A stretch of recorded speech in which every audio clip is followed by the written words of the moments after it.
I pulled up to the house right around 5:30 p.m., just as the sky was shifting into that rich, golden blue before dusk. The street was quiet, one of those well-kept neighborhoods with decades-old trees lining the sidewalk, flower beds in bloom, and porches that looked like they had stories of their own.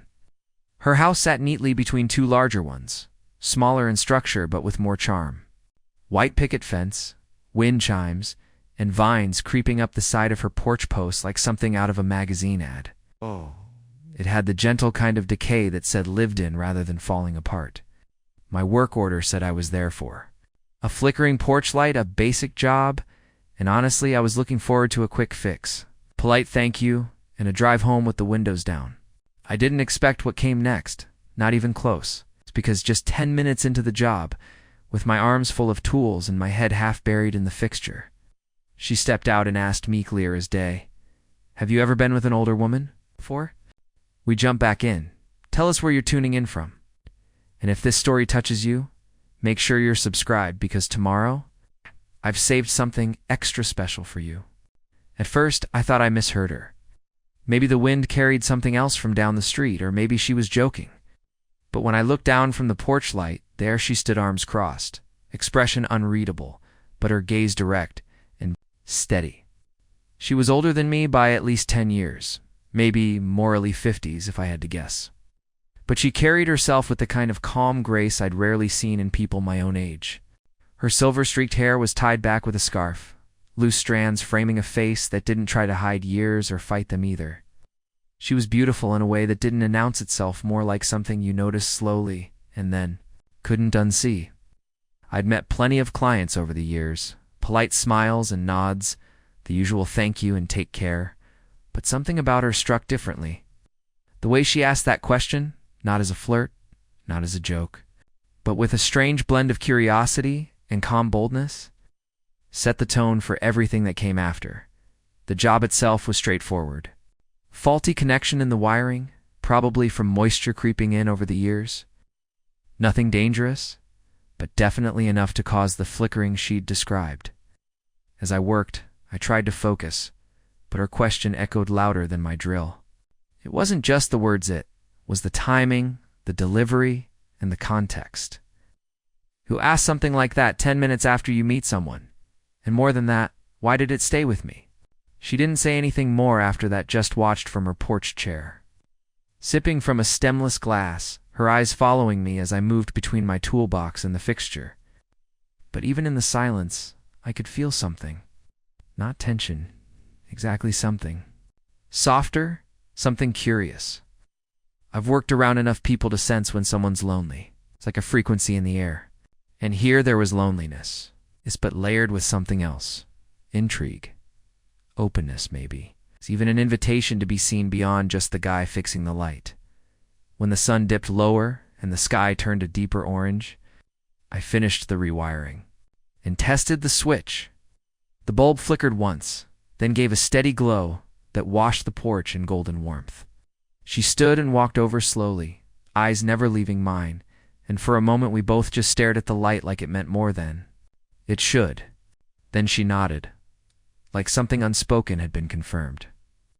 "You're good at what you do," she said, her voice softer now, like the moment had peeled something back. I told her it was no problem, just another job, but that wasn't true. It didn't feel like just another job anymore, not after her question, not after the look she gave me just then. I've had clients flirt before, quick compliments, half jokes, awkward thank you texts, but this wasn't that. This was something else. Something I didn't fully understand yet. I packed up my tools while she disappeared inside, only to return. Moments later, with 2 cold glasses of iced tea, she offered one to me without a word and motioned for me to sit. Normally I wouldn't. You keep things professional. You thank them, hand over the invoice, and leave. But something about her, Porch, the swing, the breeze, the warm light we'd just fixed together, made it feel okay to break that rule. I sat. We talked.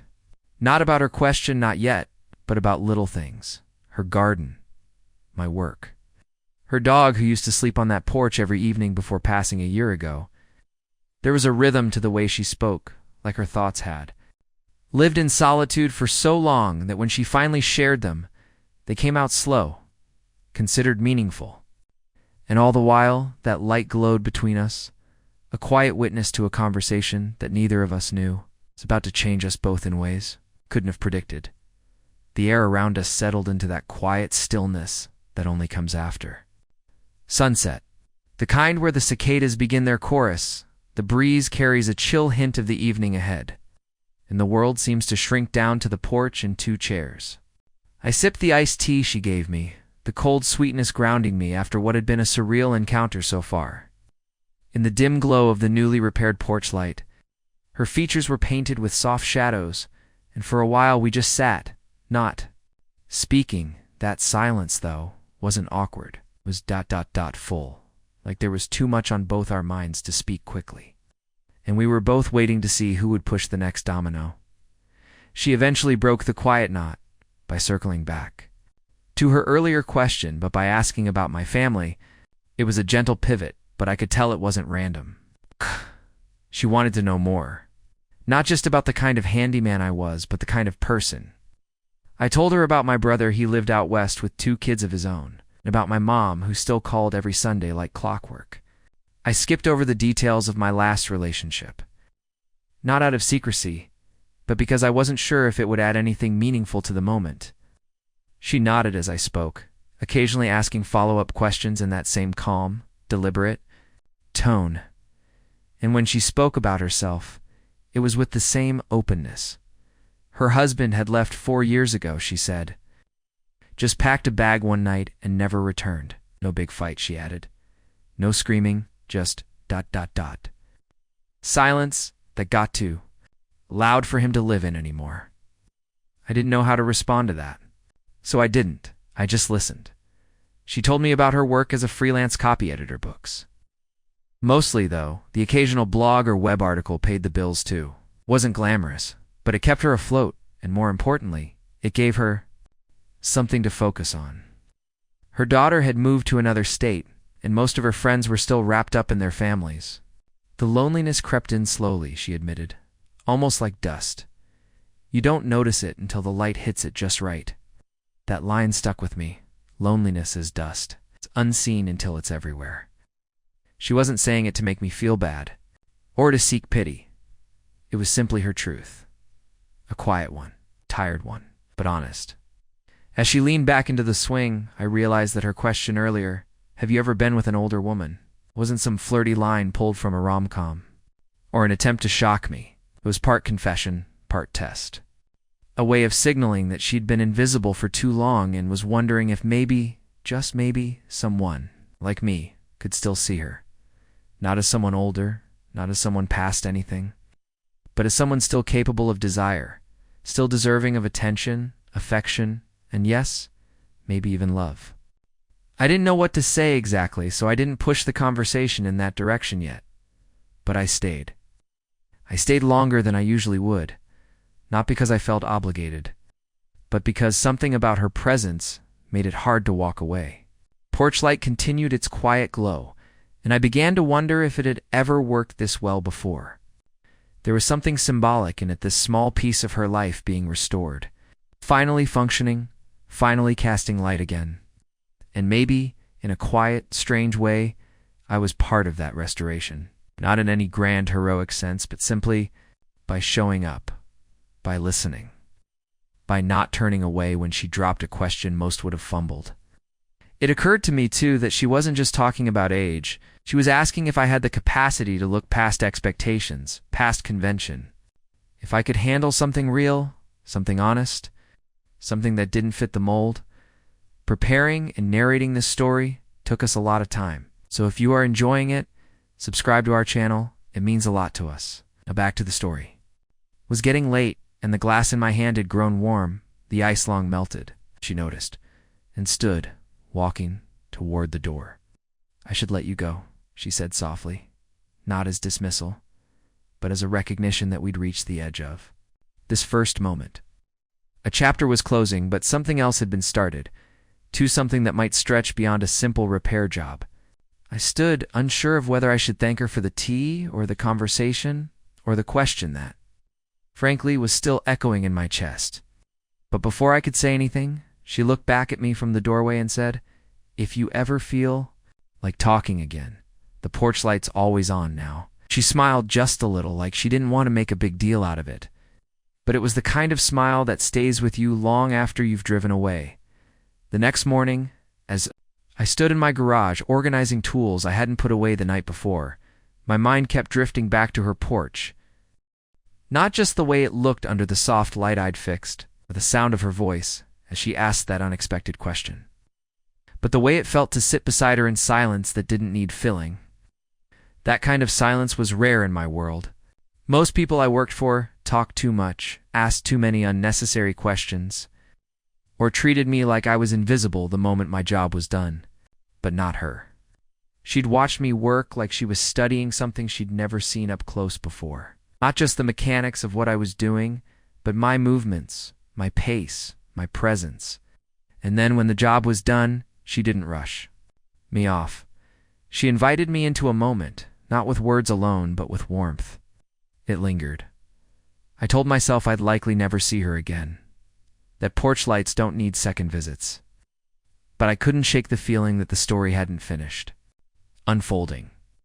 There was more to her than the 20 minutes we spent under that light, more that she hadn't said but maybe wanted to. I kept revisiting the way she asked, "Have you ever been with an older woman?" Not with seduction, not with arrogance, but with something closer to vulnerability dressed in confidence. Like she'd spent years tiptoeing around the idea of asking anyone that question, and had finally just let it slip out, unsure if she was braver or just tired of waiting. And when I didn't run, when I didn't laugh it off or dismiss her, something shifted. Later that week, a text came through. It was from a number I didn't recognize at first until I saw the address beneath the message and realized it was her. The ceiling fan in the living room has started making an awful noise. If you're free, I'd love your help again. That was all it said. No mention of the porch light. No reference to the conversation. But the message felt carefully written, like every word had been measured to leave just enough space for interpretation. I waited a beat before responding, not to play it cool, but to make sure I wasn't projecting. Then I typed back, "I'll be there tomorrow at 2. Same house, right?" The response came within seconds. Same house, same porch. Light's still working, by the way. When I arrived the next day, she greeted me in the same calm, casual way as before. But there was a softness in her eyes that hadn't been there the first time, a familiarity, like we'd skipped a few steps in getting to know each other. The living room was tidy, sunlight filtering in through gauzy curtains, a cozy blend of scent, vanilla, old wood, and something slightly floral. The fan in question did rattle slightly when turned on, the chain clinking against the base with each rotation. As I worked, she hovered nearby, not in a clingy way, but as if being nearby felt natural. She offered me a glass of cold water and asked how my week had gone.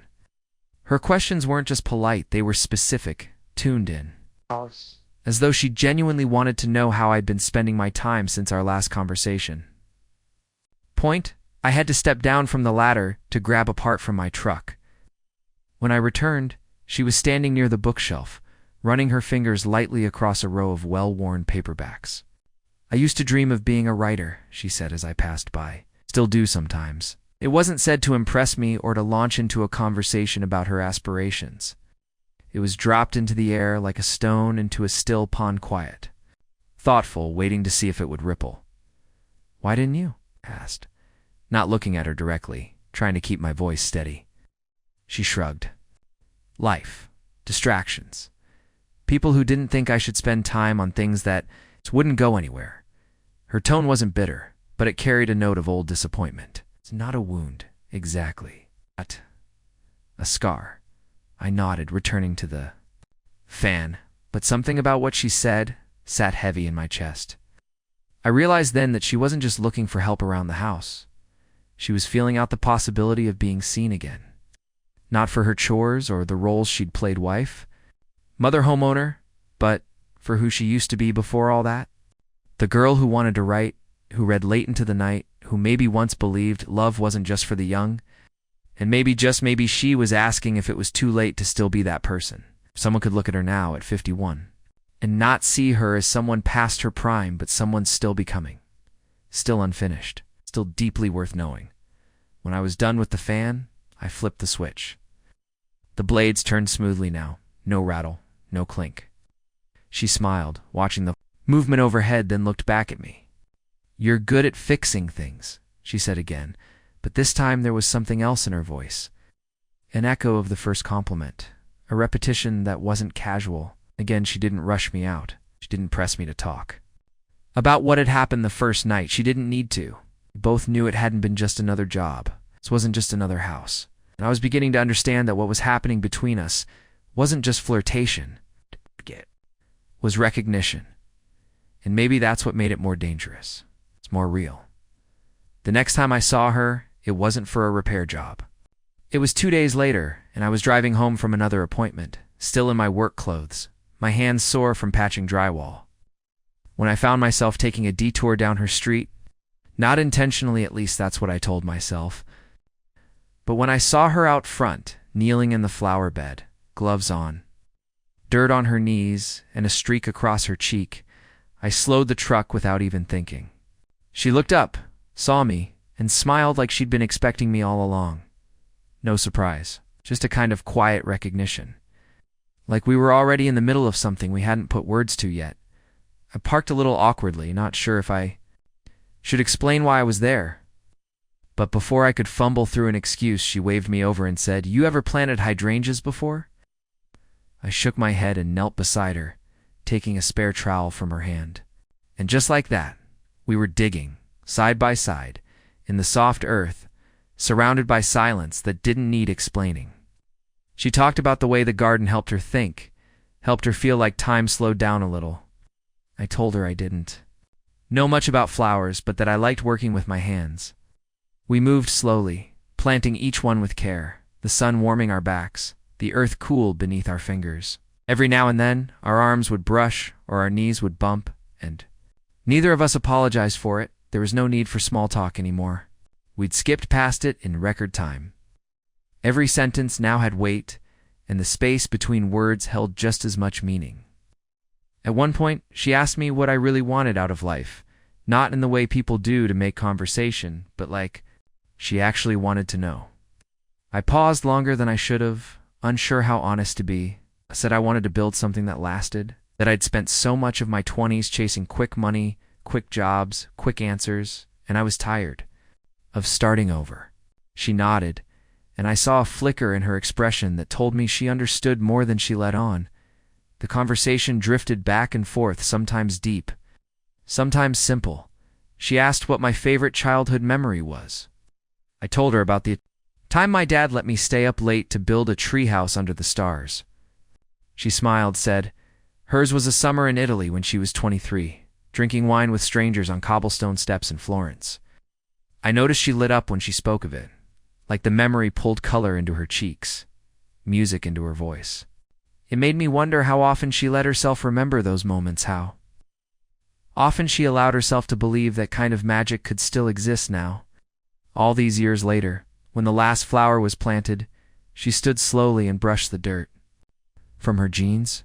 "You want to come in for something cold?" she asked, just like she had the first night. This time I didn't hesitate. Inside, the air was cooler, scented with something citrusy. The kitchen was small but warm, with mismatched mugs hanging from hooks and a radio playing soft jazz in the background. She poured lemonade into glasses, handed me one, and leaned against the counter. I sat at the table, and for a while we just drank and watched each other over the rims of our glasses. Not with intensity, but with a growing curiosity that was starting to look a lot like longing. I don't remember who said the next thing first, but the conversation circled, unspoken, back to her question from the first night. We didn't repeat the words, but the energy of it returned like smoke curling back into the room. She asked me if I thought people really changed, if a person could reinvent themselves even after half their life had already been lived. I told her I believed they could, but only if someone else was willing to see the new version of them, not just the old one. Her eyes held mine for a beat too long, and then she looked down, fingers tapping lightly against the countertop. You make it sound simple, she murmured. There was a pause then, the kind that fills a room and stretches wide between two people standing on opposite cliffs of a question. I knew we were on the edge of something. We both did. But neither of us jumped. Not yet. Instead, she smiled softly, lifted her glass again, and said, 2 second chances. I raised mine to meet hers. We clinked them together. And in that moment, I realized the porch light I'd fixed had been the smallest thing I'd end up repairing in her life. The following Saturday, I was supposed to be off. No bookings, no last-minute jobs.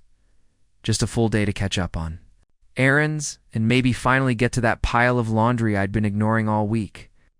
But by mid-morning, I found myself pacing in my apartment, restless. My hands itched to do something, but not with tools or repairs. I realized I missed her. Not just the conversations or the calm quiet between us, but her presence, how it didn't ask anything of me except to be real. That wasn't something I came across often. So I grabbed some spare wood, loaded up my truck, and drove back to her house without texting first. Her porch railing had been worn for a while. I noticed it the first night, but hadn't said anything. Now it gave me an excuse on easy eye. Was in the area and figured I'd patch this up kind of line. When I pulled up, she was in the backyard garden, wearing a wide-brimmed straw hat and humming to herself. She looked up as I parked and smiled in that same steady way, like she wasn't surprised to see me, just quietly pleased. I gestured toward the porch and said something about fixing it before it became a hazard. She didn't question it. Just nodded and offered me a pitcher of iced tea again, like it had already become a ritual between us. As I sanded the wood and measured the slats, I could hear her inside, moving through the house with the slow rhythm of someone who didn't need to rush anymore. Occasionally she'd come out to check on my progress or ask if I needed anything. But mostly she'd let me be. It was one of the things I was beginning to admire most about her comfort with silence, with space, with letting things unfold instead of forcing them. I'd spent most of my life around people who rushed everything, decisions, relationships, even emotions, but she had a different pace, a quieter one I didn't know I needed until I found myself slowing down to match it. Around mid-afternoon, she brought out 2 sandwiches and sat with me on the porch steps while I ate. We didn't talk much, the occasional comment about the weather, a quiet laugh at how crooked her mailbox still was. But every silence between us was easy, not strained. At one point, she reached over and brushed a wood shaving from my arm, and her fingers lingered just long enough to send something warm and unfamiliar straight through me. She pulled her hand back without a word, but the contact was enough to shift something. A weightless tension, the kind you pretend not to notice but can't stop feeling. After I finished the railing, we stood back and admired the work. It wasn't perfect, but it was strong and clean. She ran her fingers over the new wood and gave me a look that was hard to read.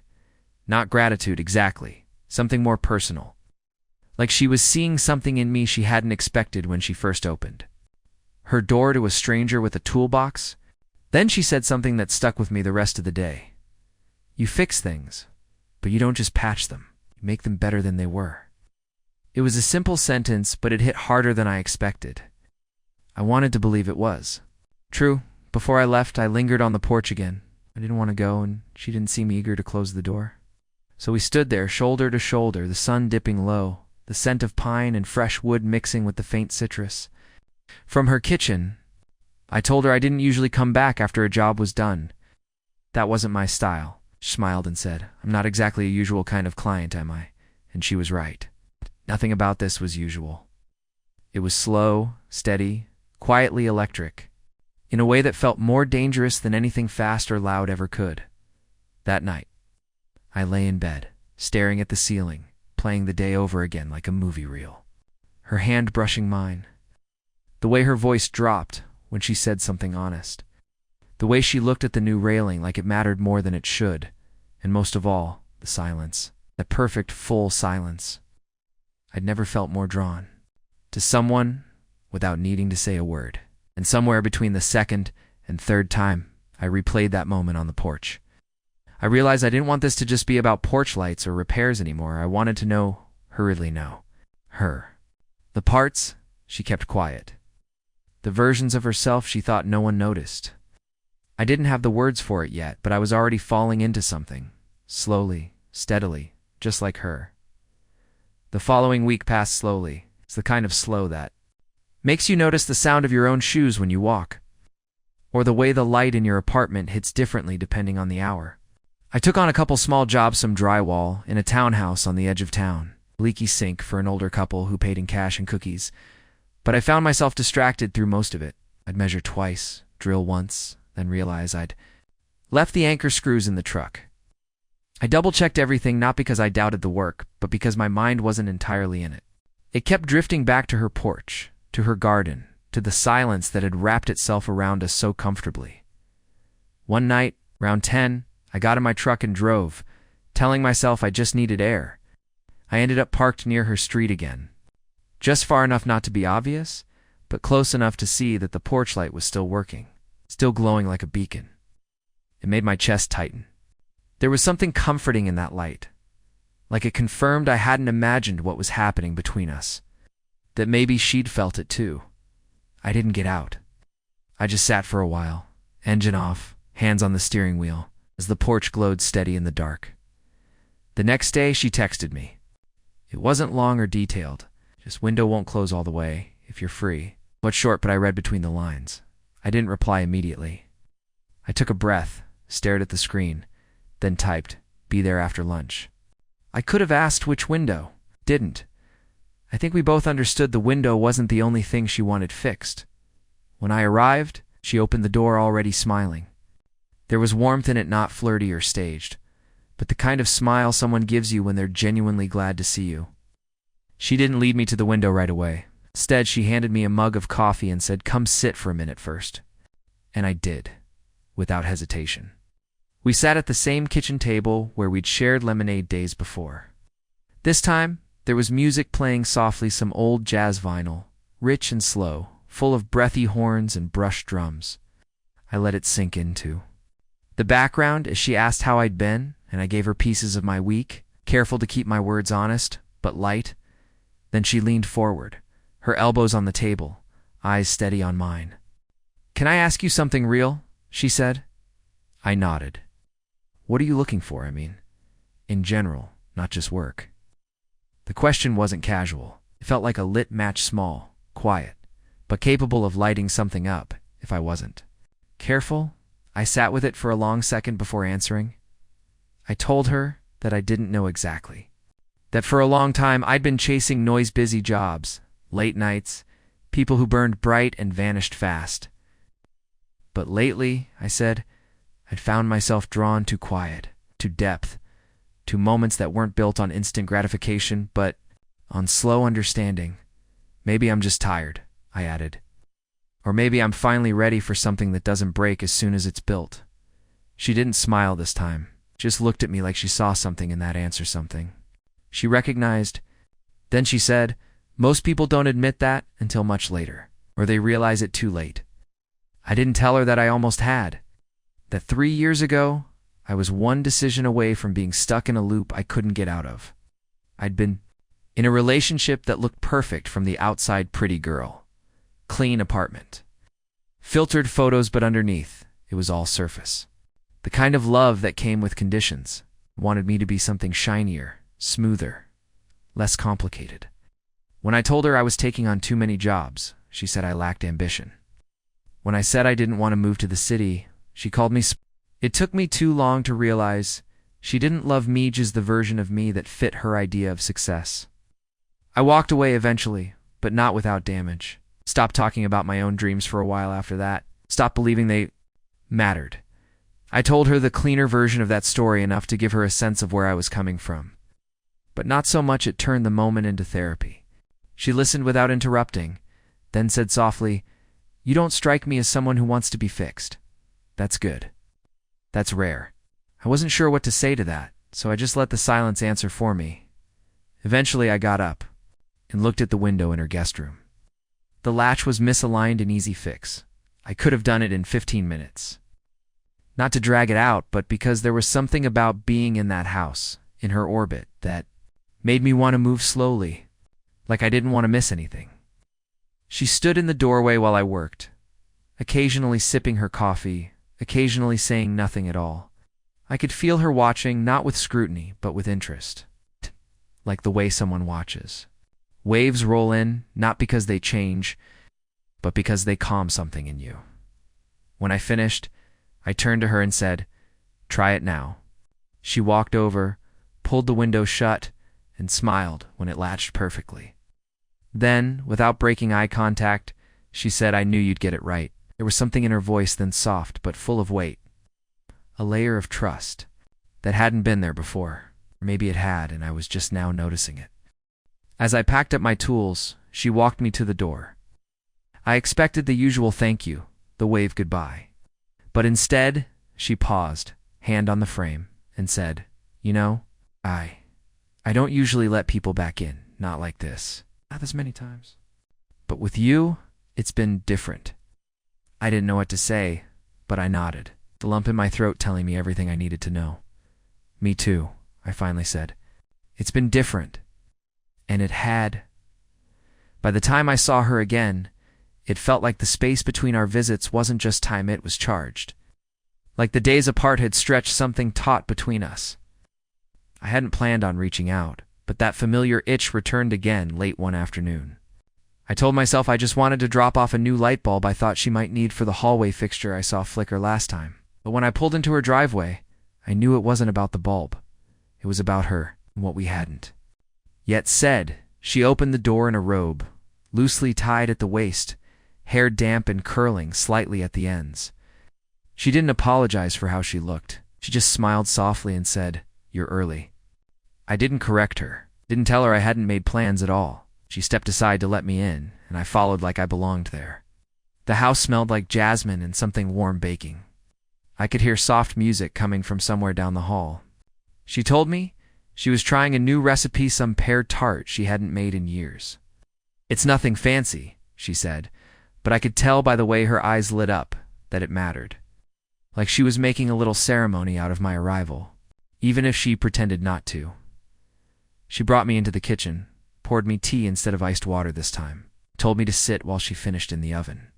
I did as she asked, watching her move with practiced ease, barefoot sleeves pushed up, humming under her breath.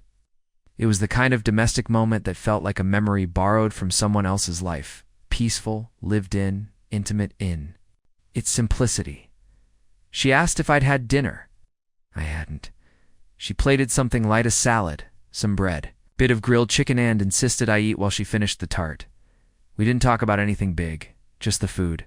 A book she'd been reading, our neighbor's new dog that barked at every passing car. But beneath the surface of every small topic was the undeniable awareness of something else, a growing weight of unspoken feeling. It sat between us like a third guest, patient, waiting. When the tart was done, she set 2 slices on the table, and we ate in quiet appreciation. She didn't ask if I liked it. She knew. I told her anyway. After the dishes were rinsed and left to dry, she gestured toward the back patio and asked if I wanted to sit for a while. The night had cooled, but not enough to chase us indoors. The sky was a soft navy, scattered stars blinking into view. We sat in matching chairs, a blanket across her lap, the air tinged with jasmine and the earthy scent of cooling stone. She looked relaxed, content, her body angled slightly toward mine. For a long while, neither of us spoke. Let the silence fill the space again, hoping she'd be the one to break it. When she finally did, her voice was low and almost hesitant. She asked if I'd ever been in a relationship that scared, made not because it was bad, but because it felt like it could be something real, something big, the kind of thing that might actually change you. I thought about her question longer than she probably expected. Then I nodded. "Once," I said, "a long time ago, before I knew what to do with feelings like that." I told her I'd been too young to understand the weight of it, and by the time I figured it out, it was gone. She nodded like she understood more than she let on.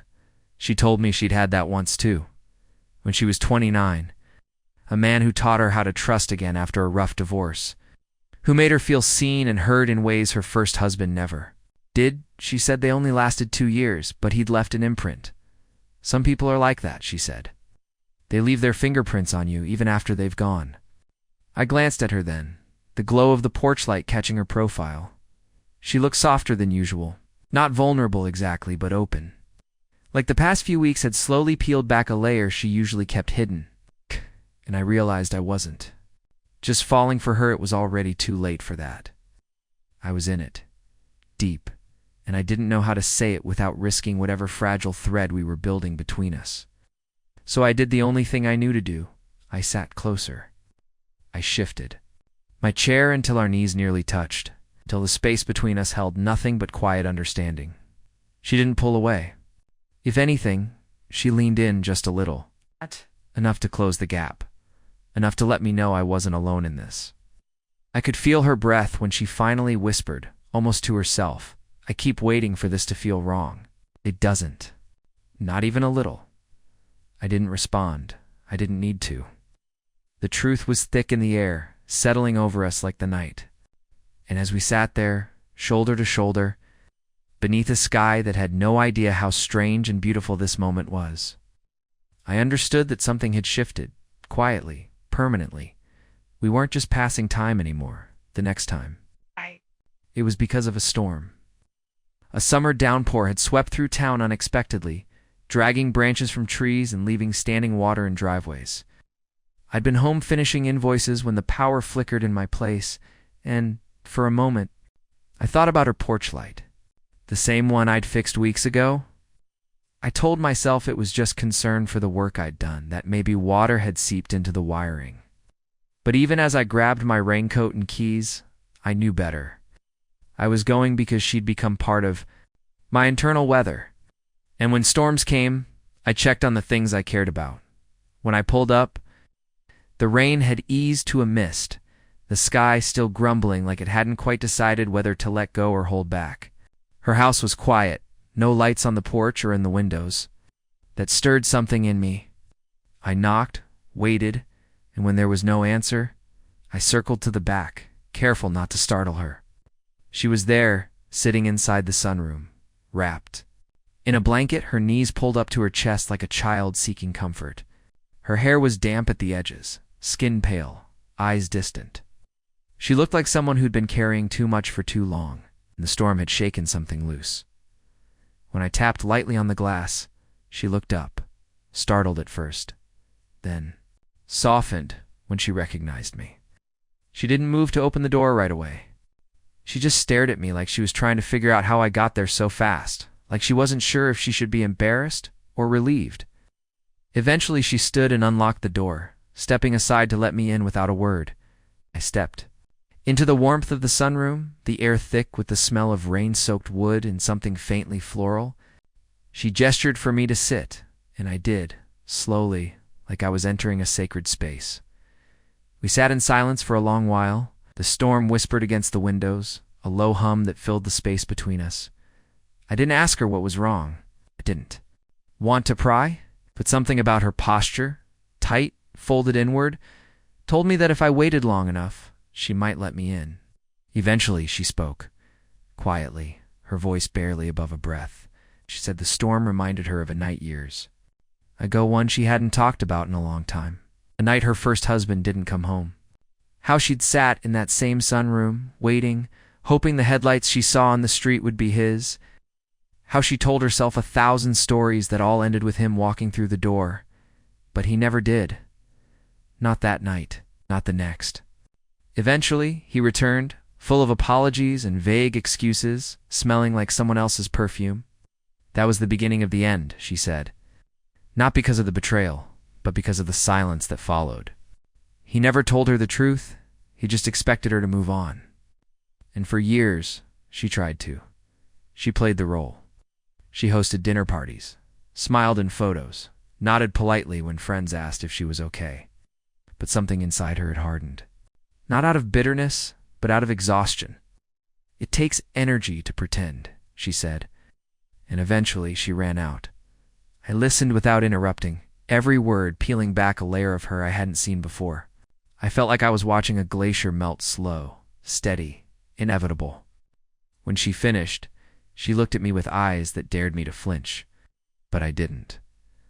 I reached for her hand, resting it in mine, warm and shaking slightly. She didn't pull away. Instead, she let out a breath that sounded like it had been trapped for years.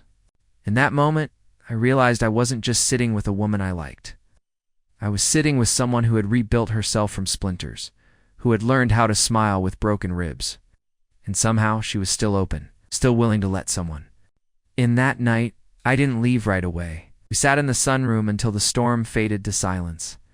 Then she made tea, and we shared it under a single dim lamp, the light casting soft shadows across her face. She looked older in that light, not in a way that made her seem worn or tired, but in a way that made her seem like she'd lived through things most people only read about. I found myself wanting to know every detail, not because I needed answers, but because I wanted to understand the shape of her. Not just her beauty, which had already wrapped itself around me, but her strength, her survival, her softness despite it all. Before I left, she walked me to the door, the same way she always did, but this time she stepped a little closer. Close. Enough for her hand to rest gently against my chest. She looked up at me, searching for something in my expression, something she could trust. Then she said, "Thank you for showing up. People don't always do that." I nodded, unsure of how to respond to something so honest. So I didn't say anything. I just let the weight of the moment settle between us. And as I stepped into the night, the storm now only a memory, I realized she wasn't just letting me in, she was inviting me to stay. The next time we saw each other, there wasn't a job. No porch light, no window, no excuse about needing to check the breaker box. It was her idea this time. She texted me the way she had before, but instead of asking for help, she wrote, "I made too much soup. Come eat." Simple, with no pressure. But that quiet line felt like an invitation into something deeper, not a favor, not a task, just time. With her, when I arrived, the house was warm, glowing from the kitchen windows like something alive. She opened the door in jeans and a soft gray sweater, barefoot again, her hair half tucked behind her ears, like she'd been too busy cooking to care about appearances. But she looked beautiful, the kind of beauty that didn't ask to be noticed, but demanded it all the same. She led me in with a soft smile, already turning back toward the kitchen. Like we'd done this 100 times, the soup was tomato bisque, with toasted bread and melted cheese on the side. It was simple, comfort food, but she served it like it mattered. She poured wine too, not for any occasion, but because it felt like a red wine kind of night. I didn't question it. We ate at the kitchen island, stools side by side. No, plates just bowls, spoons, and the quiet clinking of glass on glass. We didn't speak for a while, but the silence was good. It was full, not empty. After dinner, she asked if I wanted to stay a while. There was an old movie she loved, one she hadn't seen in years. I agreed without thinking. The couch was soft and worn in, and the blanket she draped across us smelled faintly of lavender. The movie was black and white, full of dramatic pauses and sweeping strings, but I barely followed the plot. My attention kept drifting toward her, how she tucked her feet beneath her, how her fingers absent-mindedly traced the rim of her wine glass, how she leaned slightly toward me like it was the most natural thing. In the world, at one point she shifted, her shoulder pressing into mine, her hand brushing my arm. It wasn't intentional, not exactly, but it also wasn't accidental. Neither of us moved away. Instead, I let my arm relax, let it settle gently behind her, my hand resting just above her hip. She didn't react, didn't pull back. She just exhaled slowly and leaned in more. And in that moment, the movie disappeared. The world disappeared. It was just the steady rhythm of her breathing, the warmth of her body beside mine, and the quiet question that had been building between us. For weeks, eventually she turned her head slightly, her cheek nearly brushing my chest. Her voice came low, almost a whisper. "You never answered my question," she said. My heart paused. I knew exactly which question she meant. I waited a second, choosing my words carefully. Then I said, "No, I haven't. Not like this." She nodded slowly, her gaze still fixed on the screen. "I asked because I wasn't sure if this, whatever this is, would scare you away." I told her it didn't. I told her the only thing that scared me was pretending it wasn't happening. She smiled at that, corners of her mouth tilting up like she'd been holding her breath for weeks, and finally let it go. Then she turned, toward me fully this time, and rested her head on my shoulder. We didn't kiss. We didn't say anything more. But that moment, the weight of her leaning on me, the trust in her body language meant more than any kiss would have. Wait. I'm here. I see you. And I'm not going anywhere. Later, when the movie ended and I stood to leave, she walked me to the door again, but this time she lingered. Her hand touched my forearm, soft and warm. I don't know where this is going, she said, almost like an apology. But I shook my head and told her we didn't need to know. That sometimes good things don't announce themselves. They grow quietly, like roots beneath the surface. She liked that, I could tell. Her fingers gave mine a brief squeeze before she let go. I drove home that night in silence. No music, no distractions. Just the sound of the tires on wet pavement and my thoughts tumbling through the darkness. Something was happening between you, something delicate and real. And I knew, deep down, that whatever it became, it had already changed me. Not because I was falling for her, though I was, but because she made me feel like I didn't have to be anything more than myself. And for the first time in a long time, that felt like enough. The next morning, I woke with the kind of clarity you only get after a night where nothing happened. At least not physically, but everything meant something. I didn't dream, or if I did, I didn't remember. But I woke up remembering the way she leaned into me on the couch, the way her voice had softened when she brought up that question again. The way my arm fit around her like it had always belonged there. It wasn't just chemistry, though. That was there in every glance, in every pause. It was something quieter, deeper. Something that didn't scream for attention, but instead settled itself in the chest like gravity. Busy organizing tools I'd already sorted, rechecking emails from clients that didn't need replies, running errands I didn't really need to run. But everything I did felt like it circled back to her. I thought about that moment at her door before I left, the way her hand lingered on my forearm, the quiet in her eyes.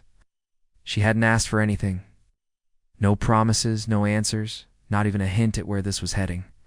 And somehow that made me want to give her more, because she wasn't playing games, she wasn't setting traps, she was just there, present, honest.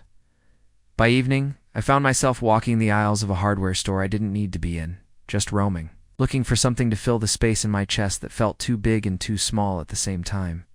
That's when I saw the porch light. It's not the one I'd fixed at her place, but something close sleek, modern, but with a warmth to the glow. It made me think of her porch, of how it had once flickered and how steady it had become since. I stood there for a while staring at it like it could give me an answer I hadn't asked out loud. Then I picked it up and brought it to the counter.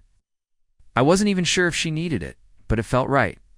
That weekend, I texted her, nothing heavy. Just have a new light I think you might like. Want me to bring it by? She responded. Within minutes? Sure. Come for dinner. You still like lemon chicken? The familiarity in the message made something ache in the best way. I arrived just before sunset. Her house glowed gold in the warm light, and when she opened the door, she wore the same soft smile she always had, but this time it was brighter. Like she was glad I'd come, not just because of the light, but because it was me. We installed the new fixture quickly. She held the flashlight while I unscrewed the old mount, our hands occasionally brushing, eyes meeting in small stolen seconds. When the new light clicked on and bathed the porch in a soft amber hue, she stepped back, arms crossed, and nodded in approval. It's perfect, she said, and even though she was looking at the light, I felt like maybe she meant something. More, dinner was easy. Conversation flowed without effort. She told me a story from her 20s about getting lost in Venice. The kind of story that made her laugh so hard she had to set her wine down. I watched her laugh, the way she threw her head back, the crinkle in her nose, and I realized I was memorizing her. Every line, every gesture. And not because I wanted to remember her later, but because I already knew. I didn't want to forget a second of being here. After we cleared the plates, she suggested a walk. The air had cooled, but not enough for jackets. Just enough for us to stay close as we walked the quiet neighborhood streets. Her arm brushed mine, her fingers occasionally grazing my hand, and with each small contact, my heartbeat quickened. Not out of lust or nerves, but out of awareness. That kind of sacred, slow-burning awareness you feel when something important is happening and you know you'll never quite be the same after. As we reached the corner near a small park, she slowed her steps. The street was quiet, just the faint hum of distant crickets and the soft rhythm of our shoes on the sidewalk. That's when she said, "I used to walk here every evening, alone, for years." She didn't say it for pity. It was just a fact, a glimpse into the shape her life had taken before this. Whatever this was, I asked her if she ever got tired of walking alone. She looked at me for a long time before answering. Then she said, "No, I just stopped expecting anyone to join me." And somehow that felt heavier than anything else she'd said before. Heavier than the storm story, heavier than the question on the couch, heavier than the past she'd only hinted at. Because that sentence, it was full of quiet resignation. The kind people bury so deep, they don't even realize it's still shaping their life. I reached for her hand, then not a grab, not a gesture, just a simple offering. She looked down at it, then took it. Her fingers laced through mine slowly, intentionally. Now she'd been waiting for that moment longer than either of us realized, and we walked the rest of the way back in silence, her hand in mine, the porch light in the distance growing closer with each step, a steady glow in the dark. The next few days passed in a kind of golden haze, the sort that wraps itself around you so slowly you don't notice how deep inside it you've gotten. I was working, sure, my usual client calls, small repair jobs here and there, but I caught myself checking my phone too often, rereading her texts, not because they said anything particularly groundbreaking, but because they sounded like her. There was a warmth in her tone, a steadiness that made me feel chosen, like I wasn't just passing through her life like all the other odd jobs. I was being invited in. She texted me once during lunch. "I planted something today, thought. Of you, no picture, no explanation." But that single line lived in my mind for hours. I imagined her in the garden bed by the left side of her porch, wearing gloves and humming that old tune she liked. I could see the streak of dirt on her cheek, the way she'd paused to push a loose strand of hair behind her ear. It wasn't the act of planting that got me, it was that she had tied it to me casually, as though my presence had become part of her daily rhythm, as though I existed in her quiet moments. Later that week, I passed by a farmer's market downtown. After wrapping up a job early, there were fresh herbs bundled in twine, baskets of figs, jars of local honey. I don't know what possessed me, but I grabbed a small potted rosemary plant. It wasn't flashy or overly sentimental. It just felt right, something she could place by her window and think of me when she caught the scent while cooking. Even text first. I just showed up at her door in the early evening, the sky blushing with soft orange clouds, the air warm and still. When she opened the door, I held it out, a little awkward, like a teenager bringing flowers to his first crush. She stared at it for a beat, then up at me, and smiled, that kind of slow smile that sinks into your ribs and stays there. She invited me in without a word. The house was quiet, no music playing this time, no simmering pot on the stove, just the ticking of the wall clock and the faint scent of cinnamon from a candle on the console table. She placed the rosemary gently on the kitchen counter, and for a moment, she just stood there beside it, one hand resting on the terracotta edge. I was about to speak, to say something light-hearted, but she beat me to it. "You always bring things that live," she said. I didn't know how to respond. She turned to face me then, her expression softer than I'd seen it in days. People usually bring things that don't last. Wine, chocolate, something meant to disappear. Told her I didn't do that on purpose. She just nodded, like maybe she didn't believe me, or maybe it didn't matter. We sat on the couch. That familiar blanket folded neatly on the side now, as though she'd been expecting company. She asked about my week, about the little things, how was the plumbing job with the grumpy guy on 6th? Did I ever fix the rattle in my truck's door panel? Had I remembered to eat something real today? and I answered one question after the other. Not because the answers were important, but because I knew she cared enough to ask. That's the thing with her. She listens in a way that makes you feel like the smallest pieces of your day are worth hearing. Like your life matters, even in its most mundane details. Then she asked something unexpected. Not bold, not flirty, but something that stopped the air for a second. "Are you close with your family?" It came out of nowhere. I hesitated, caught off guard. Then I told her the truth. My mom and I talked often. My sister lived 3 states away, but we texted almost daily. My dad, well, he'd left when I was 10, and I hadn't heard from him in over a decade. She nodded slowly, absorbing each detail like it fit into a puzzle she was assembling silently. When I finished, she didn't say anything right away. She just reached for my hand and held it between both of hers. She told me her son had moved across the country last year. Something about a new job, a better life. She was proud, she said, but it still left a gap in the house, the kind you don't notice until something good happens and there's no one there to share it with. I could see it in her eyes, that quiet ache of missing someone who is alive and well, but no longer part of your everyday. "That's why I garden," she said. Ow. "Plants don't leave. They just grow as long as you take care of them." That line hung in the air between us, delicate and unspoken for a moment too long. I squeezed her hand gently, unsure of what I was supposed to say, but she didn't need a response. She just leaned into me, resting her head against my shoulder. Like we'd done this 100 times. And maybe we hadn't, not literally, but emotionally. We'd already arrived at that space where silence spoke volumes. Where you didn't need to explain why you were there, you just were, and that was enough. I didn't hear from her for a few days after that night. No texts, no check-ins. No subtle "I overcooked again" invitations that had become our quiet way of saying "I miss you." At first, I told myself she was just busy. People had lives outside of late-night wine and garden metaphors, after all. But by the 3rd day, the silence started to crawl up the back of my neck. It wasn't just that I missed her, though I did. Badly, it was that the rhythm we had built, the ease of it, had come to a halt without warning. And that silence didn't feel neutral. It felt cautious. I drove past her street once that week without meaning to. I was on my way to another job across town and took the long way, the back way, as if my subconscious had drawn the route before I'd had to say her car was there. Lights off. Porch quiet. The new fixtures still gleaming faintly in the morning. Sun like it had no idea how much of a role it had played in whatever this thing between us had become. I didn't stop, just drove by slowly, eyes lingering for a second too long, waiting for I don't know. A movement behind the curtain, a sign. But there was nothing.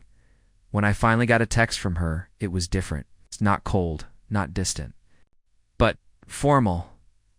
"Hey, just wanted to say thanks for everything. I've had a lot going on this week and needed some time. Hope you're doing okay?"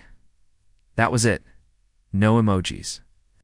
No warmth tucked into the end like she usually added. It was like she was drawing a line I couldn't quite see. I stared at the message for a long time, thumbs hovering over the keyboard. I started and deleted 3 drafts of a reply before finally sending something simple. Of course.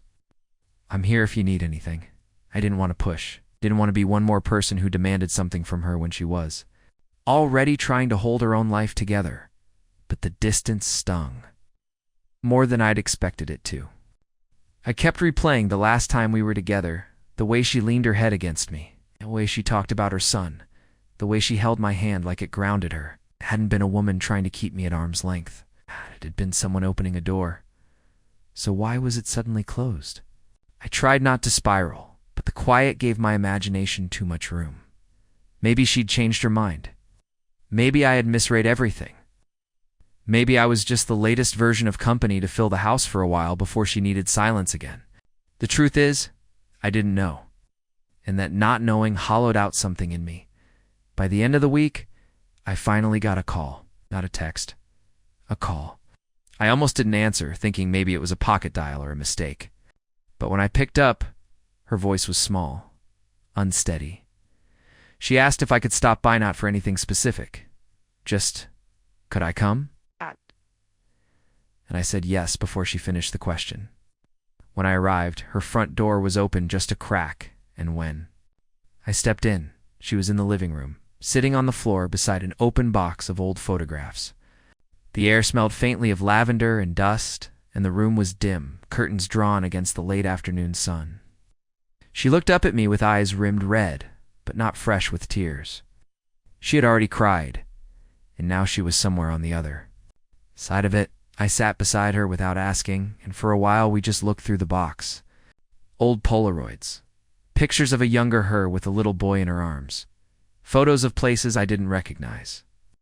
There was a photo of her with her ex-husband, one I hadn't seen before, one where they were both smiling and windblown on some cliffside. She didn't say anything about it, just moved it aside. Then finally she said, "He called." I didn't ask who. She didn't have to clarify. Her ex, the one she didn't talk about much. The one who had walked away before and left that hollow space she filled with gardening, candles, and eventually me. She told me he wanted to visit, said he was going to be in town, and thought maybe it would be good to talk to clear the air.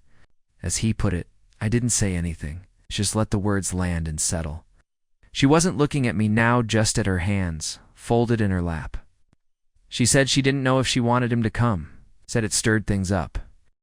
Not feelings for him exactly, but memories. Old patterns.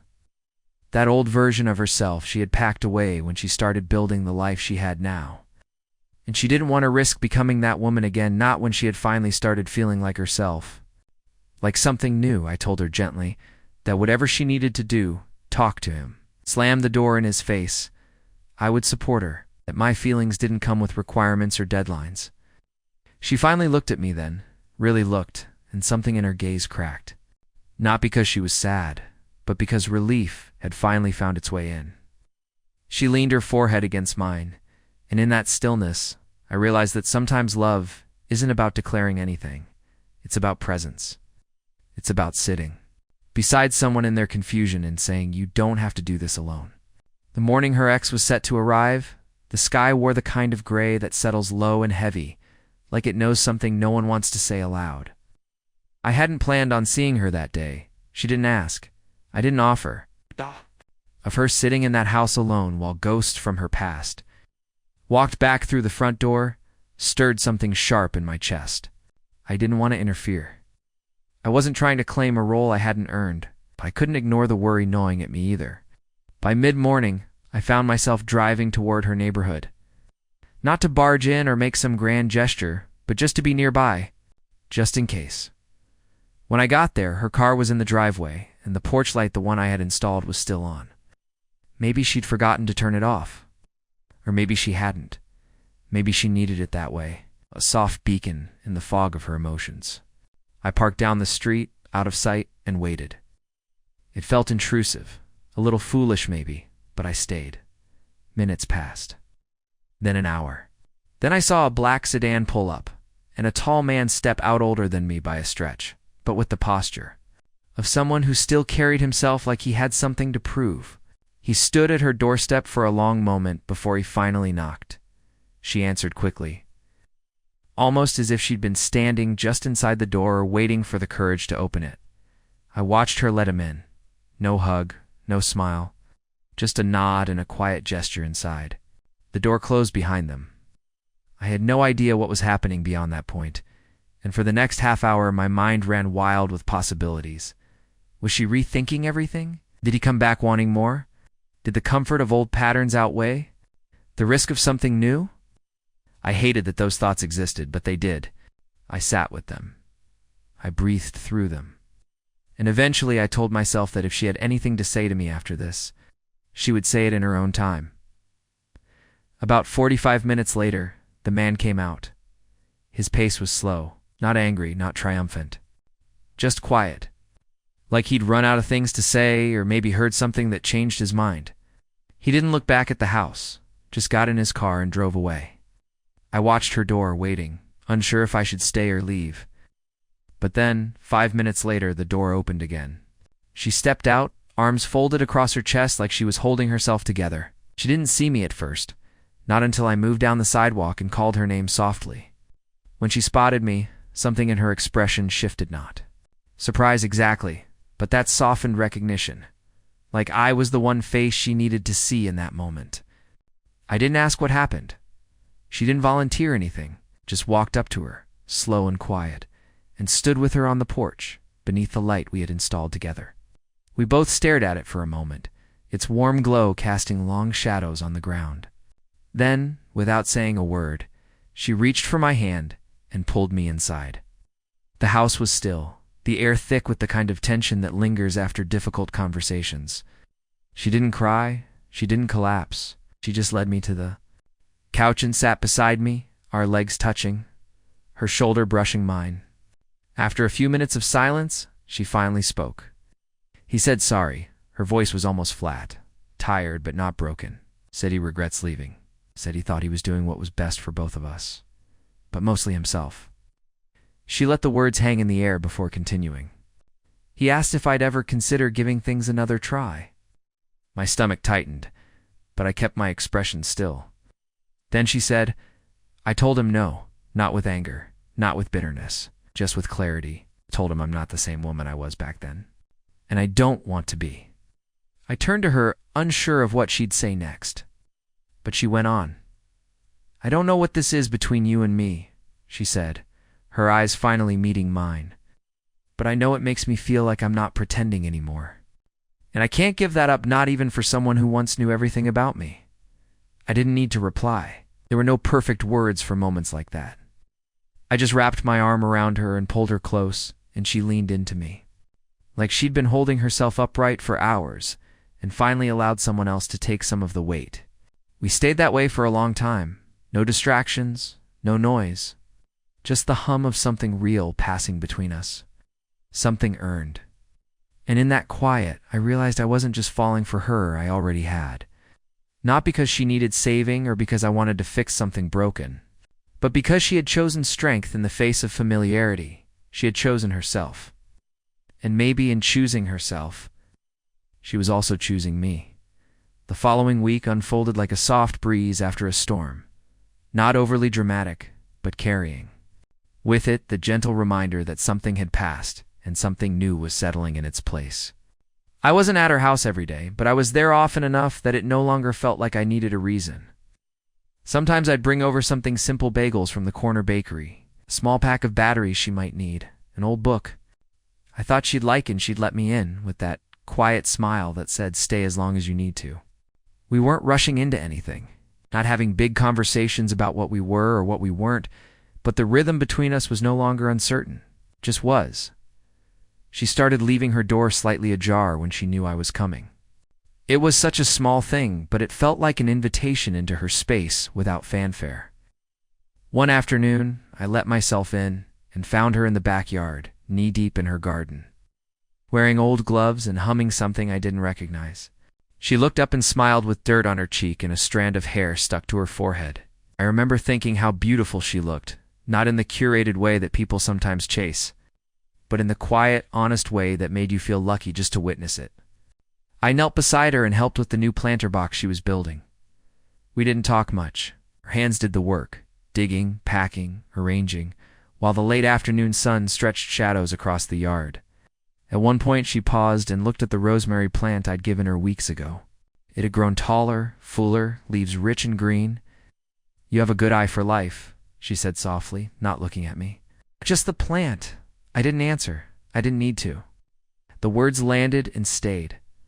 That evening we cooked together for the first time. It wasn't fancy, just roasted vegetables and grilled chicken. But it was the kind of meal that tasted better simply because we'd made it side by side. I watched her in the kitchen, the way she moved with ease, how she tucked her hair behind, her ears when she concentrated, how she laughed when the peppers spilled too fast from the shaker. I noticed how she moved around me now without hesitation, without second-guessing. She was letting me into the space she once guarded so carefully, and every step closer felt like a small piece of trust being offered. After dinner, she sat on the floor with her back against the couch while I leaned over her from above. The room was quiet except for the hum of the ceiling fan and the occasional creak of the old floorboards. She picked up one of the books I'd brought and flipped through the pages. Then she said, "This is what I missed, not the big moments. Just this. being able to sit next to someone who makes the silence feel like a gift instead of something I have to fill. I stayed still, letting her words find their place in the room. There was no pressure to define what this meant or what came next. We were building something that didn't need to be named yet. One night later that week, she invited me over without saying why. I showed up to find her hallway filled with boxes, not the kind that meant someone was leaving, but the kind that meant someone had decided to stay and clear space. She told me she was going through things she hadn't touched in years, photos, letters, clothes that no longer fit the person she had become. She asked if I'd help her carry some to the donation center the next day. I agreed, and we spent the evening sorting. She didn't narrate every item or explain each memory. She just worked quietly, and I followed her lead. At one point, she held up a framed photo of her younger self and stared at it for a long time. Then she set it down and said, "I don't need reminders of who I used to be. I'm finally starting to like who I am now." That moment struck me in a way I didn't expect. Not because of what she said, but because of how she said it with peace. Like someone who had climbed out of something dark and wasn't afraid of the sunlight anymore. She looked at me then, eyes softer than I'd ever seen them. "I think you helped with that," she added. And that sentence stayed with me long after I left that night. It wasn't love in the conventional sense yet. It's not the movie version filled with grand gestures or perfectly timed kisses in the rain. But it was something stronger, more grounded. It was two people coming together, not out of desperation or need, but out of quiet recognition. The kind that happens when someone sees the parts of you that no one else ever bothers to look at and stays anyway, or maybe because of it. Every day that passed without drama, without pressure, was another thread added to whatever we were weaving. And even though we hadn't said the words, I think we both felt the same thing. We were building a place where we could finally rest. Not hide, not run, just rest. A week later, things began to shift again, not dramatically, not in a way that screamed danger or heartbreak, but in the quiet way real life always does. The weather had started to turn, cooler mornings slipping in. The kind that made you reach for a sweater and crave something warm before the day really began. We had fallen into a kind of rhythm that felt honest check-ins through texts. The occasional surprise coffee delivery, evenings where we read side by side or sat on our back porch listening to the wind in the trees. Nothing was being rushed. But there was also a growing closeness that neither of us tried to name, like putting words to it might spook it away. Then one Thursday afternoon, I was working a small job just a few blocks from her house when my phone buzzed. I wiped my hands on a rag and glanced down at the message. It wasn't her. It was a number I didn't recognize. The message read, "Just so you know, she has a history of stringing guys along. Watch yourself." No name, no context. Nothing else. I stared at the message for a full minute before locking the screen and shoving the phone back in my pocket. It felt like someone had dropped ice water down the back of my shirt jarring. Unwelcome, but hard to ignore. I didn't mention it to her that night. We had already made plans for dinner. Something simple at her place. And when I arrived, she greeted me like always, warm, light-hearted, with that comfortable kind of affection that never tried too hard. I watched her closely that evening, not suspiciously, but with a sharper eye than usual, looking for signs, clues, anything that might explain the text or validate it. But there was nothing. She was exactly as she always had been, open, grounded, kind. It made the message feel even more intrusive, like someone had crept into something sacred and left muddy footprints. Still, I couldn't let it go. The next day I responded to the number, "Who is this?" No reply. Another day passed. Nothing. Eventually I deleted the message, but the seed had been planted. It wasn't about jealousy or ownership. It wasn't that I thought she owed me explanations about her past. It was the fact that someone, somewhere, had gone out of their way to drop a bit of doubt between us, and I couldn't figure out who or why. I didn't even know if it was someone from her past or mine. Anonymity made it worse. I let a couple of days go by before I said anything. When I finally did, it wasn't an accusation. We were sitting in her living room late after sharing a bottle of wine and watching some old movie she loved. I told her about the message, showed her the number, watched her face closely. For a moment, she just stared at the screen. Then she sighed and leaned back against the couch, her eyes searching the ceiling like it might offer an answer. "It's probably my ex's new girlfriend," she said quietly. "Or someone from his world. I've gotten things like that before." There was no heat in her voice, no panic. Just wariness. She explained that when her marriage ended, it hadn't been neat. People had taken sides, rumors had swirled, friends had disappeared. Over time, the narrative twisted in ways she couldn't control. "I stopped defending myself a long time ago," she said. "Anyone who really knows me never asks questions like that." She didn't cry. But there was something hollow behind her words, like a part of her had gone numb from having to explain herself too many times to people who weren't listening. I hated that. I hated that someone had tried to reduce her to a warning text and assumed I'd walk away because of it. I told her I didn't care about her past, not in the way whoever sent that message hoped I would. I told her what mattered was how she showed up. Now real, raw, vulnerable, honest. I told her the way she made space for me, how she remembered the little things I said even when I forgot I'd said them. How she never tried to impress me but somehow always did. That was what I paid attention to, not ghosts, not jealous strangers. In the dark, just her. She didn't say anything at first, just leaned into me slowly, her head resting on my chest, listening to my heartbeat like it might offer more truth than words ever could. And in that moment, the weight of doubt mine hers, the kind that lives in the corners of our minds, lifted a little, not completely, but enough. Enough to remind us that what we were building wasn't fragile. It had roots. I would ever tried. To pull us apart from the outside would have to claw through both of us to get there. Still, the moment left a mark. We both felt it, not as a wound, but as a kind of scarred-over lesson. The world always has opinions. People will whisper, assume, interfere. But the strength of a relationship isn't measured by what others think of it. It's measured by how you protect each other from the noise.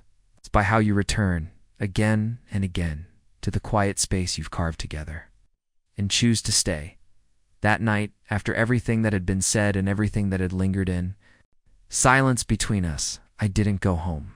Not because I was trying to prove a point, not because either of us said I should stay, but because leaving felt wrong in a way I couldn't articulate. There are moments when presence is louder than any explanation, and simply choosing not to leave becomes a declaration of something deeper. So I stayed. We didn't talk about it. We didn't overthink it. She handed me a folded blanket, pointed at the couch with a quiet smile, and went to her room without looking back. But even from opposite ends of the house, I could feel something settle between us. Not uncertainty, not tension. Just a quiet understanding that something meaningful had held its ground. I didn't sleep much that night, not out of restlessness, but because my mind was alive with everything we hadn't said. I thought about the way she had responded to that message, the mixture of calm and resignation in her voice. I thought about how tired she must be of being misjudged. How many times she'd had to carry the weight of someone else's insecurities. I thought about how I used to wonder what it meant to be with someone older, and now none of those old thoughts applied. She wasn't some curiosity. She wasn't some phase. She was a woman who had lived, loved, lost, and somehow found the courage to open her heart again. And I didn't just respect that, I admired it. More than I could ever say. In the morning, I made coffee before she woke. I found the filters tucked into the same drawer where she kept old instruction manuals and pens that no longer worked.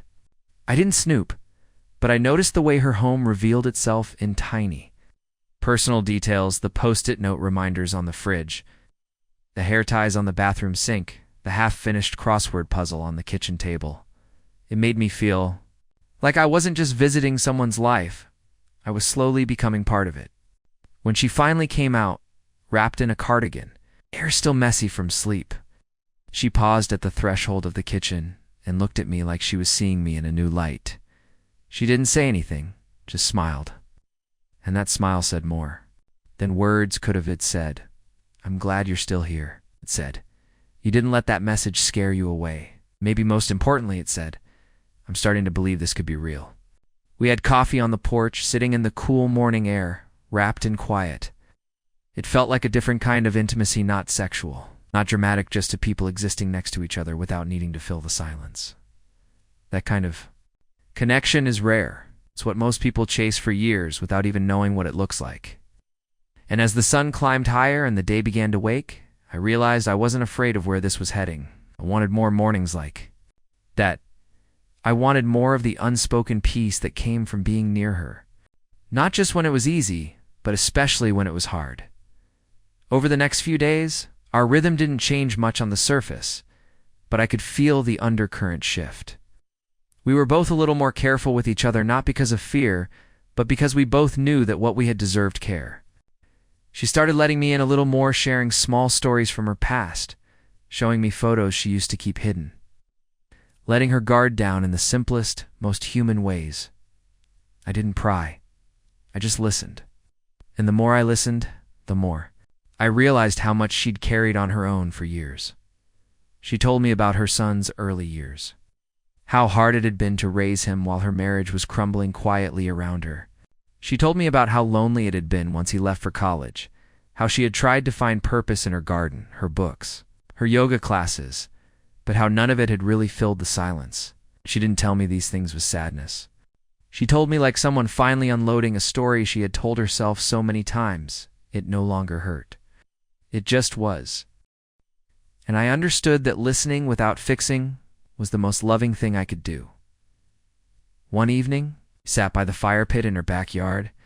The air smelled like smoke and rosemary. We had wrapped ourselves in a shared blanket, the flames crackling quietly beside us. She turned to me suddenly and asked, "Do you ever worry we're too different?"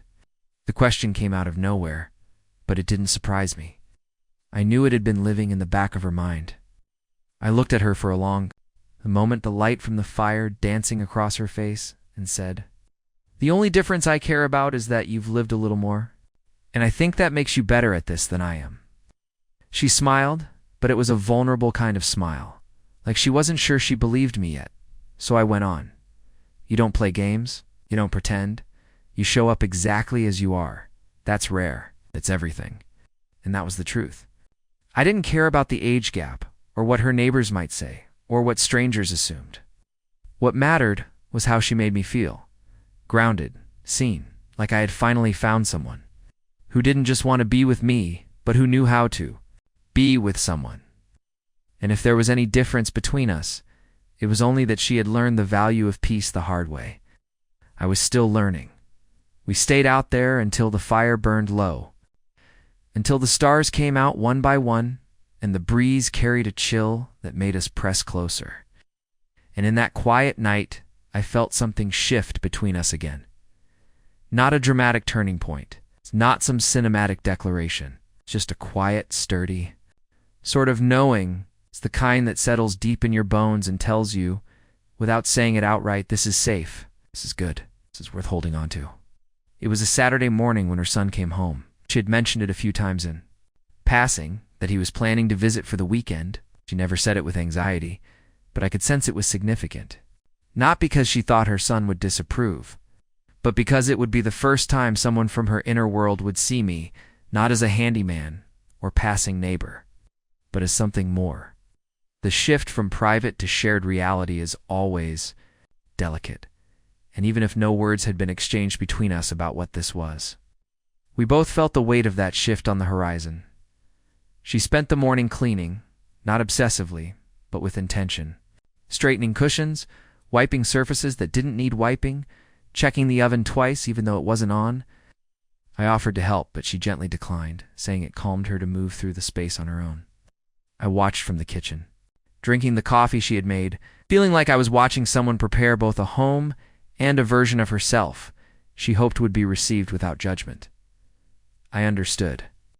I'd done it before, only in reverse. I was trying to appear older, more certain, more capable than I actually felt. But her version of preparation wasn't about pretending. It was about presenting a life she'd worked hard to reclaim, and hoping her son could see the peace she had finally earned. When he arrived, I saw the resemblance immediately. Tall, lean, thoughtful in his movements. He had her eyes, and when he smiled at her, It was with the kind of affection that only survives when love has weathered through tension. They embraced in the doorway, the hug long and full of unspoken reassurance.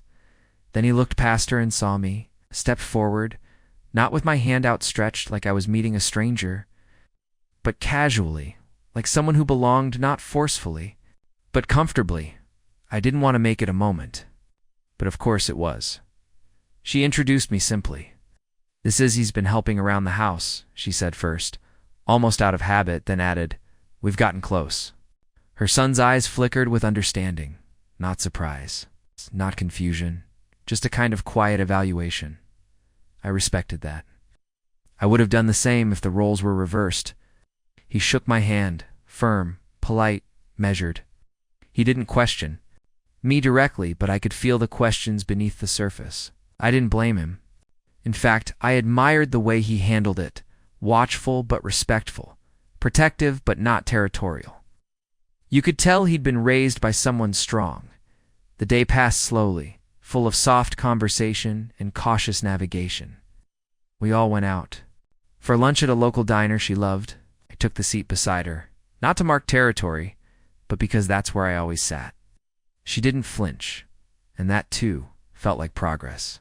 Her son asked about my work, where I was from, what brought me into this line of work, I answered easily, honestly, without overcompensating. I didn't want to impress him, just wanted to be real. Because if there was any chance he'd accept this version of his mother's life, the version with me in his tit would be because he sensed it wasn't an act. Back at the house, she disappeared into the kitchen to make tea. That left me and her son on the porch, the late afternoon sun slanting across the steps. We sat in silence for a while, kind of silence that hangs between men when they both know words matter but aren't sure where to start. Then finally, he spoke. "She's been smiling more," he said. It wasn't a question, but a statement. I turned to him slowly, unsure if he meant it as an invitation or a warning. But he went on. "The last few years, she got really good at pretending. I think I forgot what her real smile looked like." I nodded, not offering anything yet, just letting him find his rhythm. "I know what this might look like," he said, "and I'm not here to approve or disapprove. She's a grown woman. Doesn't need anyone's permission." It surprised me not because I didn't expect maturity from him, but because of how directly he said it. No defensiveness, no bravado. Just truth. But I need to know she's not going to get hurt again. She's been through enough. His voice didn't waver, but there was a kind of protective sorrow in it, like a child who'd watched his parent break more than once and had never quite forgiven the world for it. I told him I wasn't there to fix her, that I wasn't looking for a thrill or trying to fill some void. I told him I showed up when I said I would, that I listened when she needed to talk, and that I never made her feel like she was too much or not enough. I told him that I wasn't perfect, but I was present. And that seemed to land somewhere in him. Not a full endorsement, but an opening. She came back out with the tea then, and the conversation shifted to lighter things. They shared stories from when he was younger, how he used to hide under the table during thunderstorms, how she once built him a blanket fort that stayed up for 2 weeks. I listened, quietly absorbing the life they'd shared long before I was ever in the picture. It didn't make me feel like an outsider. It made me grateful to witness it, because seeing her through his stories only deepened my respect for her. Later that evening, after he'd gone to meet up with some old friends, she and I sat on the couch again. She leaned against me with the kind of tiredness that comes not from exhaustion, but from emotional work. "Thank you for being here today," she said. "I know it's not easy, meeting someone's whole history in one afternoon." I told her I was honored, that it mattered to me, not because I needed to prove anything, but because I wanted to understand where she came from, who she had loved, who had loved her back, and maybe who hadn't. She nodded slowly, resting her head on my chest again. And in that moment, I realized how layered love becomes when it's real. It's not just about passion or comfort. It's about context. It's about knowing the people who shaped the person beside you, about being willing to exist in their story without rewriting it. That night, I left her house feeling something I hadn't expected: relief. Not because things had gone perfectly, but because they had gone honestly. Her son didn't need to become my best friend. He just needed to see that I wasn't a threat, that I wasn't a placeholder, that I wasn't trying to erase anything that came before me. And I think in his own quiet way, he saw that. More importantly, she saw that. She saw how I handled her son with care, how I didn't flinch when the questions came, how I stayed calm in the face of scrutiny, and how I didn't shrink from the truth of who we were. And maybe, just maybe, that was the moment something deeper took root. Not flashy or dramatic, but steady. Like the moment when wind gives way to stillness and you finally realize how solid the ground beneath you really is. A few days passed quietly after her son's visit, but in the kind of quiet that hums beneath the surface. On the outside, nothing had changed. We still saw each other as often as we could. She still made me laugh over the smallest things, a stray cat sitting like royalty on her garden bench, a neighbor's lopsided wreath hanging in June like it had forgotten winter was long over. She still reached for my hand when we sat together, still smiled at me like she didn't have to think about it, but something in me had started shifting. Not in a bad way, and not because of anything she had said or done. It was just ... depth. That creeping sense of realness settling in. And realness always brings reflection. The truth was, I had never been in anything quite like this before.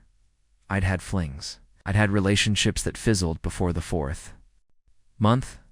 I'd been ghosted, blindsided, even strung along by people who didn't know what they wanted or only wanted what they couldn't have. But this was different. It was rooted, steady, mutual, and that scared the hell out of me, because I wasn't just learning what it meant to love someone.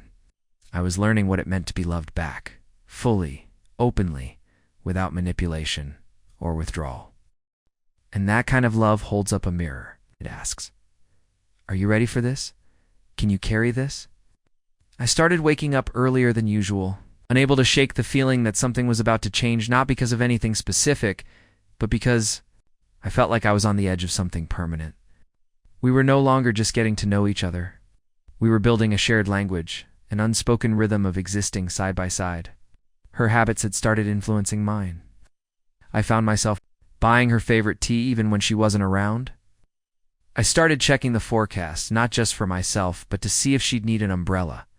I caught myself thinking about holidays, long weekends, and whether I'd be spending them with her.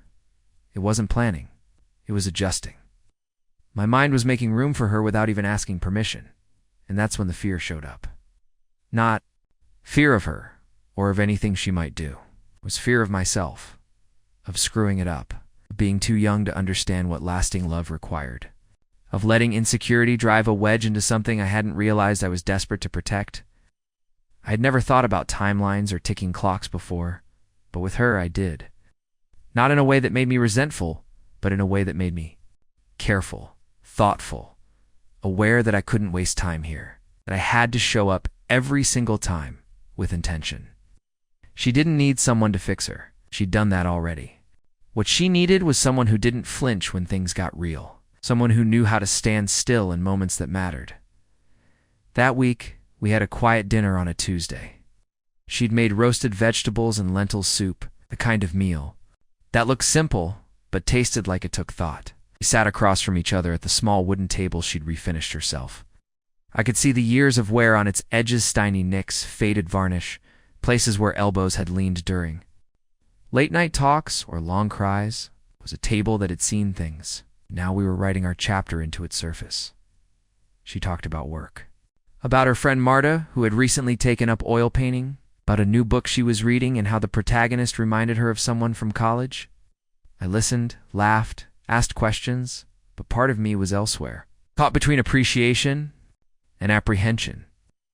I felt like I was standing in a room filled with light but still holding a candle, not sure if I should blow it out or let it burn. After dinner, we sat on the porch again. It had become our place, the in-between space where words came slower but meant more. She leaned into me, and I wrapped my arm around her without thinking.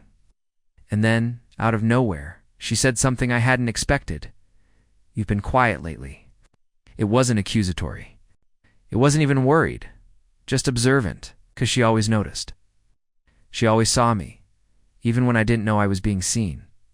I didn't deny it. I told her I'd been thinking a lot. That everything was good, really good, but that sometimes. When things are good, your mind starts playing games, starts whispering things about whether you're enough, whether you're doing this right, whether you're ready for what's next. She didn't flinch. She didn't try to fix it. She just listened. That's what she always did best. She made space.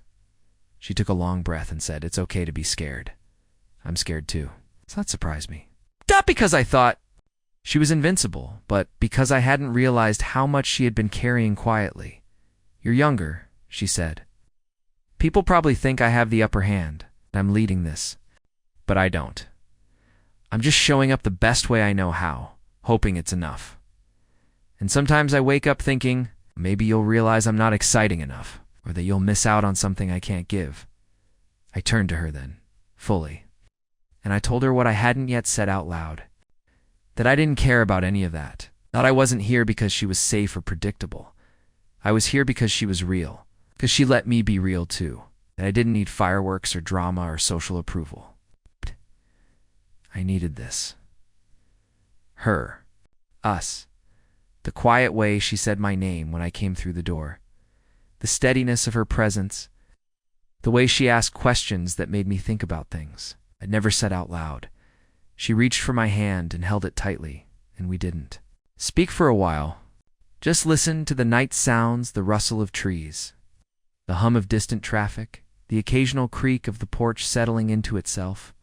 And for the first time in days, the noise in my head quieted. Because sometimes love doesn't come in with a crash. Sometimes it's the slow unraveling of doubt in the arms of someone who isn't asking you to be more just to be there. That night, I went home and wrote everything down. Not to remember, but to remind myself. That fear is not a sign of failure. That real love doesn't ask you to be perfect, it just asks you to keep showing up. Even when it's uncomfortable. Even when your mind tries to sabotage the calm.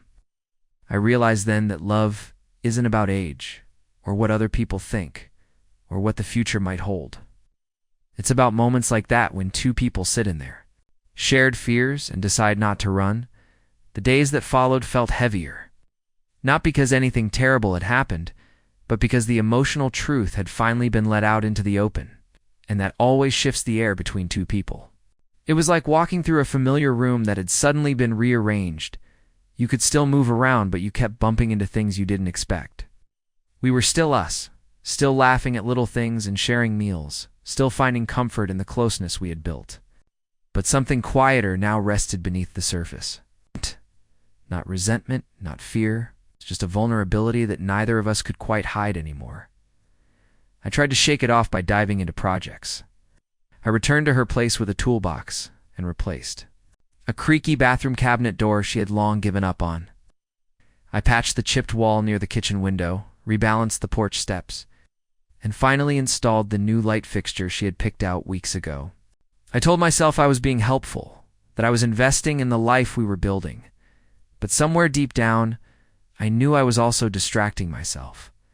Because even though I had admitted I was scared and she had said she was too, some part of me still feared I wasn't enough, that I'd fall short in ways I hadn't anticipated, that she'd wake up one day and realize she needed someone with more certainty, more experience, more age, someone less, me, she noticed. Of course she did. That was the thing about her, she always noticed, even when I said nothing. One afternoon, as I was gathering tools after finishing the back door hinge, she stood in the doorway, arms folded, watching me with a look I couldn't quite read. "You know," she said softly, "you don't have to keep fixing things just to be here." I paused, not sure how to respond. "You're not a guest," she added, voice gentler this time. "You're part of this now. Ow! You don't have to earn it every single day." Her words struck me deeper than I expected. Harsh, far from it, but because they were true. Somewhere along the way, I had slipped into that mindset. That I had to prove my worth.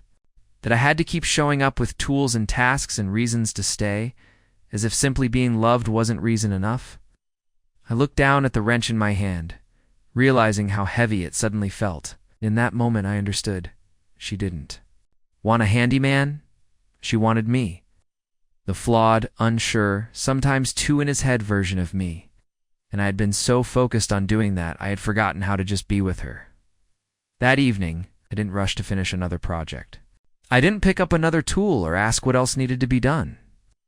I sat with her on the couch, and for the first time in days, I let myself relax.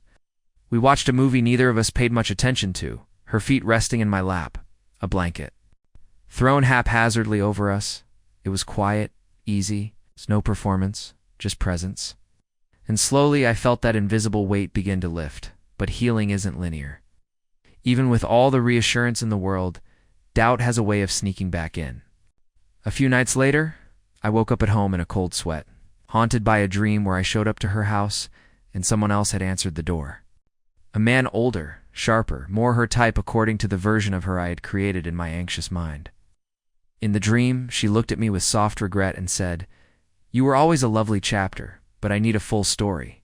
I jolted awake, heart racing, the room feeling suddenly too small. I didn't go back to sleep. Instead, I sat in the kitchen, nursing a glass of water, staring at my phone. I didn't call or text her. I just let the feeling pass through me, trying not to attach too much meaning to it. But the dream left a mark. It made me realize how deeply I had started tying my sense of self to this connection. How much of my worth I had begun to measure through her eyes. And while love should uplift, it should never be the only thing holding you upright. I knew I had to find my balance again. The next day, I told her about the dream, not to seek comfort, but to be honest. To let her see the parts of me that were still learning how to stand on their own. She listened without interruption, without rushing to soothe or dismiss.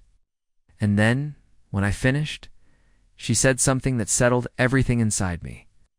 "You're not just a chapter to me," she said. "You're the part of the story where I finally stopped pretending I was fine alone." She reached for my hand and held it like it was the most natural thing in the world. And for the first time in a while, I believed her without resistance. Because when someone sees your fears and stays anyway, that's where love becomes real. Not in the grand gestures or the perfect days, but in the messy, uncertain moments when doubt creeps in and honesty becomes the bridge back to trust. Later that evening, as we walked through the neighborhood, she told me about her first marriage, in more detail than she ever had before. How it had started out full of promise and laughter, only to slowly unravel under the weight of neglect and unmet needs. She had tried to save it until saving it meant losing herself. How, for years after, she had convinced herself that love was a luxury she couldn't afford again. Listening to her, I understood even more clearly why she had approached us with caution, why her smiles had been hesitant at first, why she had flinched when I got too close in the early days, and now, here we were walking under streetlights, two people who had lived different timelines, but somehow arrived at the same conclusion, that love, real love, is quiet and deliberate, and deeply earned. That it's not about sweeping declarations or perfect compatibility. It's about patience, about choosing each other again and again, even when the old fears whispered that you shouldn't. That night, we didn't talk about the future in specifics. No mentions of moving in, of marriage, of long-term plans. But the way we held hands as we walked, the way she leaned into me without hesitation, it told me enough. That whatever this was becoming, we were both still in it, still building, still believing. And as I watched her unlock the door to her house, as I stepped inside behind her, I realized something I hadn't said out loud yet, but that had been growing inside me since the moment I first fixed her porch light. I didn't just want to be part of her story. I wanted to help write the rest of it, not as a footnote, not as a lesson, but as her equal, her partner, her person. There was a calmness in the days that followed, like a field after a storm, still wet, still bruised, but brighter for having survived the downpour. We didn't talk about the dream again, and she didn't ask any more questions about whether I was still afraid. Instead, we moved through our time together with a quiet sort of knowing. We had both opened doors neither of us were sure we'd ever let anyone walk through again. And the fact that we were still here, still showing up, felt like its own kind of vow. That Sunday, she invited me to a small gathering at her friend Marta's house. It wasn't a party, just a casual brunch with people she had known for years. Some of them I had already met in passing. Others only heard about in stories told over late-night cups of chamomile. I hesitated at first. I knew what gatherings like this meant.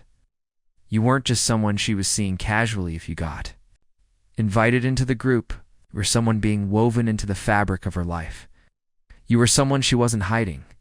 I said yes. Her friends were kind, warm in the way that long-formed friendships tend to be. Full of light teasing and old jokes I didn't understand but laughed at anyway. They made space for me, not as an outsider, but as someone who mattered. To her, that was clear in the way Marta placed a hand on my shoulder and said, "She's been different lately, happier. You must be the reason." I smiled, unsure what to say, because sometimes the truth feels too big to put into words. At one point I stepped away to help in the kitchen. I was drying dishes when one of the other women Nina I think slid in beside me. She was in her 60s, silver-haired with sharp eyes that missed nothing. "She likes you," she said plainly, as if commenting on the weather. "I haven't seen her like this in years." I nodded. "I like her too," I said. She turned and studied me for a moment, then smiled. "Don't overthink it," she said. "She's strong, but she's soft too. She needs someone who doesn't make her apologize for either." Then she patted my arm and left me alone with that truth. Later that evening, after we'd said our goodbyes and driven home, she'd kicked off her shoes by the door and looked at me like she was trying to figure something out. "You were good with them," she said. "You fit." I laughed.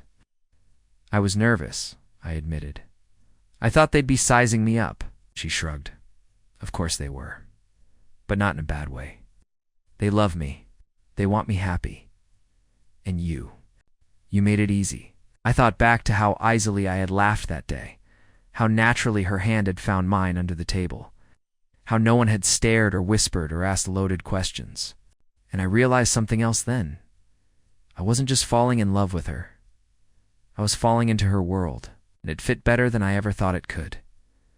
That night, we sat outside again, this time, wrapped in a blanket, watching the stars peek out one by one. It was quiet, the kind of quiet that doesn't need to be filled. I thought about everything we had shared, the porch light, the soup, the doubts, the truths. I thought about how far we had come from that first day, when I showed up just expecting to fix something electrical, and ended up finding someone who made me want to fix pieces of myself I hadn't even known were broken. I used to think love was supposed to feel like fire, she said suddenly, her voice barely above a whisper. All heat and chaos and spark. And for a while it was, with other people, but it always burned out. She turned to look at me. "With you, it's different. It feels like a warm room after a cold walk, like coming home and realizing someone left the light on because they were waiting for you." I didn't respond right away because I was busy holding that moment in my hands like it might disappear, and I said the only thing that felt true. "That's how you make me feel too." We stayed there until the chill in the air nudged us back inside. But the warmth between us lingered. In the days that followed, something in me shifted permanently. I stopped questioning whether I was enough.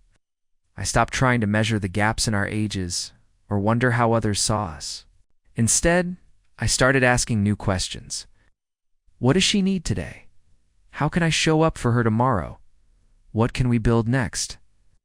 One morning, she mentioned that her front garden had always been something she wanted to redo, but never had the time or help for.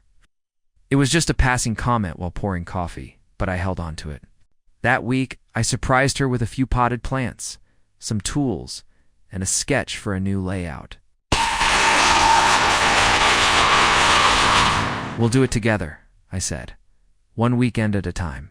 Her eyes softened the way they always did when I surprised her, not with gifts, but with effort.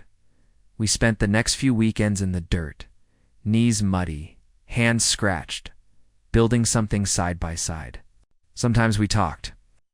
Sometimes we just worked in silence, the kind that comes when two people are so in sync they don't need words.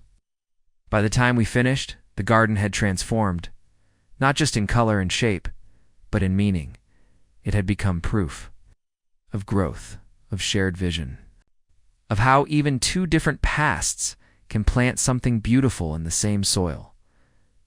One afternoon, while watering the new flowers, She looked up and said, "Do you think we could do this forever?" I knew what she meant. Not gardening, but us. And I didn't hesitate. "Yes," I said, "if you'll have me." She smiled, then nodded. "Then let's not waste any more time pretending this is temporary." You didn't need a ring or ceremony to seal anything. But that was the day. I stopped calling it something we were figuring out and started calling it what it truly was, a relationship.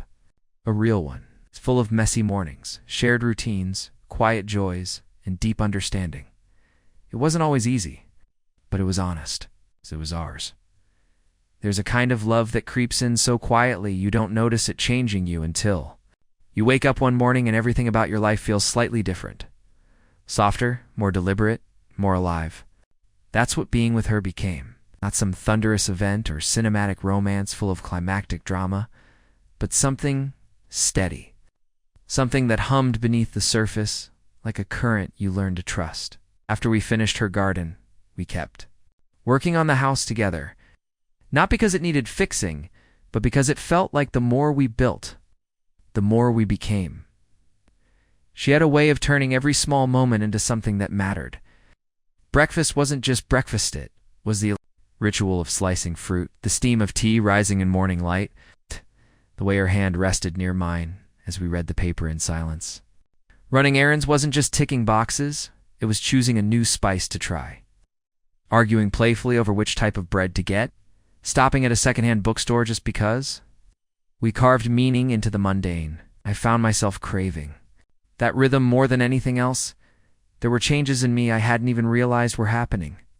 I started waking up earlier, not because I had to, but because I didn't want to waste a minute of the time I got with her. I began writing again, not for work or deadlines, but just to document. I wanted to remember the way she smiled while trimming basil, the way she hummed when folding laundry, the way her fingers grazed mine every time we passed each other in the hallway. These were the things I never wanted to forget, and it wasn't just about her, it was what she brought out in me. With her, I was more patient, more curious, less defensive. I didn't feel the need to posture or pretend. I didn't feel like I had to be the man I thought people expected. I could just be me, flawed and learning and trying. She met me there. Not to mold me or change me, but to witness me. That's what real love does. It doesn't sculpt it. Sees one particular Saturday stands out in my mind. Not for any dramatic reason, but because of how ordinary it was. We were painting the guest bedroom, muted sage green, her choice, though she insisted I pick the shade. We wore old clothes, hair tied back, hands covered in smudges. There was music playing softly in the background, some vinyl she had rescued. From a thrift store, we didn't talk much, but every so often, we'd glance at each other and just smile. Not because something was funny or said, but because we were there together in the moment. I remember pausing mid-stroke and just watching her. And it hit me like a wave. I had never felt this kind of peace before. Later that evening, when the room was done and we were sitting on the floor eating leftover pasta, she said something that lodged itself into my chest. "This feels like a life," she murmured. "Not a season, not a fling. A life." I didn't need to respond. She could see the agreement in my eyes. That was the kind of understanding we had grown into, one where words were optional. But meaning was always clear. Around that same time, my friends began to ask different kinds of questions. At first, it was subtle. "How's she doing, you guys? Still seeing each other?" Then it shifted. "Are you serious? Do you see this lasting?" And finally, "You thinking about moving in?" I didn't have answers at first. Not because I didn't know, but because I was learning how to hold something sacred without feeling the need to justify it. It wasn't that I didn't care what they thought, but their expectations had started to feel like background noise. To a song I already knew the melody to. But then, slowly, my answer became yes. Yes, we were serious. Yes, I saw this lasting. Yes, I was thinking about the next step, not out of obligation or tradition, but because the thought of waking up anywhere else felt wrong. It wasn't about moving in. It was about moving forward. Together, she had started leaving little things at my place. Favorite mug, a dog-eared novel, an old cardigan she always wore when she was cold. I noticed these things the way you notice, The first signs of spring, gentle, unspoken, hopeful. And I did the same. My toolbox ended up living at her house permanently. My favorite hoodie was draped over her chair. I stopped packing an overnight bag. I didn't need one. It was home now, even if we hadn't called it that out loud yet. One night, while brushing her hair in the bathroom mirror, she caught my reflection and smiled. You know, I don't think I ever expected to feel like this again. I leaned against the doorway and asked what she meant. Safe, she said. Not because the world changed, but because I did. And maybe because you did too.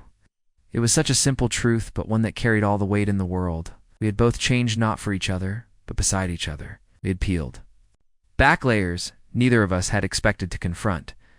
And what remained was something steady, rooted in experience, lit by kindness, shaped by mutual care. There was a day not long after that when her porch light, the same one I had fixed the day we met, flickered again. She rolled her eyes and joked that maybe it was the universe's way of bringing us full circle. I got my tools, climbed the ladder, and worked in the quiet hum of dusk while she handed me screws from below. We didn't say much, but the moment didn't need words. When I came down and saw her standing there, bathed in the soft gold of the porch light we had breathed life into twice now, I realized that this wasn't just the woman I was falling in love with. This was the woman I wanted to build everything with. Not because she needed me, not because I was trying to prove something, but because she was the most extraordinary reminder that life doesn't always happen on schedule. Sometimes it arrives, disguised as routine, flickering light, a quiet question, a hand steadying yours on the way down the ladder, and that was the magic. Not that we were perfect or polished or meant to be, but that we chose this every day. Through doubts and brunches and paint-covered afternoons, through aging fears and new beginnings, through porch lights and garden soil, we chose to be here, fully, honestly, and somehow. That made everything sacred. Some endings aren't endings at all. They're just places where a story pauses long enough for you to look around, take stock, and realize how far you've come. That's how it felt with her. It's nothing explosive, no final crescendo of fireworks. Just two people walking side by side, a little closer now, a little more sure of where they're headed. It had been months since I first stepped onto her porch. Back then, I had no idea what I was walking into. I thought I was just there too. Fix a light, something simple, few screws, maybe a new bulb, an easy paycheck, and a thank you at the door. I didn't expect her voice to catch me off guard. I didn't expect her question. I didn't expect that light, both literal and not, flicker to life and lead me somewhere I didn't know I'd been longing to go. She changed me. Not in the dramatic movie-montage kind of way, but slowly, like weather does to stone, softening edges, finding cracks I didn't know were there, and filling them with something gentler. With her, I learned to be still, to listen, to sit with the discomfort of someone truly seeing me, and to let that be enough. We never marked the exact day our relationship began. There was no anniversary circled on the calendar, no official "will you be mine" moment. It just evolved, the way vines do, creeping closer, intertwining, becoming part of the same structure without needing to announce themselves. But one afternoon, while folding laundry side by side, I asked, "When did you know?" She looked at me with that half smile she always gave when I asked something deeper than I realized. "The day you fixed the porch light and didn't run." When I asked that question, she said, "Most men would have laughed it off or changed the subject, but you looked at me. You really looked." I didn't respond right away. I just took her hand, and we folded the last of the towels in silence. That was our kind of love. Not loud, not performative, just present. Life around us continued, as life always does. She went to work, met her friends, sent birthday cards to family members across the country. I picked up new projects, turned down a few, slowly rearranged my schedule to match the rhythms of this new chapter. We didn't talk about forever much, but we lived like it was already happening. We built routines that made room for each other. She started leaving space in her closet for me without ever saying a word. I started cooking dinner without asking if she'd be home. We just knew. There were still doubts sometimes. Not about us, but about how the world might see us. It's the stares when we were in line at the grocery store. The raised eyebrows from a barista who assumed we weren't together. The subtle shift in tone when someone realized we weren't just friends or neighbors. It stung more than I liked to admit. But each time she would reach for my hand, anchor me back. Her way of saying, let them think what they want. We know what this is, and what it was real. We took a trip once, a short weekend getaway to the coast. Nothing fancy. A bed and breakfast, a cliffside trail, a basket of sandwiches, and wine under a sky that looked too big to belong to anyone. We didn't do much, just walked, sat, breathed. I remember watching her skip stones into the ocean, her laugh carried off by the wind, and thinking, this is it. Joy people write poems about, not the thunderous kind, the quiet, aching kind that fills you without asking permission. That night, as we sat on the porch of our rental cabin, wrapped in the same blanket, she asked, do you ever wonder what people think of us? I took a breath, then answered honestly, sometimes, but it doesn't matter. She turned to me, her eyes searching mine, and I continued. I used to worry that I wasn't enough, that I was too young or too inexperienced or too temporary. But now I just feel lucky. That of all the places and all the people, it was your porch light that needed fixing. She smiled, leaned into me and said, I never needed the light fixed, you know. I just needed someone to see me in the dark. I fell asleep that night to the sound of waves. And something in me settled for good. Back home, things returned to normal. But we weren't the same. We had weathered the tests, big and small, and found that we weren't fragile. We were pliable, willing, strong. I started spending every night at her place. My lease ended, and I didn't renew. My things just moved. Not in boxes, but in armfuls. A pair of boots here, a framed photo there, until one day, her place was our place, and we didn't even have to talk about it. Friends noticed. They stopped asking if I was still around. I just was. Part of her dinner plans, her grocery lists, her life. One Sunday afternoon, I was planting a new row of herbs in the garden while she read on the porch. The same porch where it all began. I glanced up and caught her watching me, a faint smile on her face. What? I asked, brushing dirt off my hands. She shrugged, just thinking how funny life is. I used to believe my story was winding down. Then you showed up with a wrench and a nervous smile, and somehow the next chapter began. I stood there for a moment, looking at her, then at the garden, then back at the porch that had seen so much of our beginning. And I realized something important. This wasn't a new chapter. This was a whole new book. One we were writing together, page by page, in quiet rooms and loud laughter and broken porch lights and repaired hearts.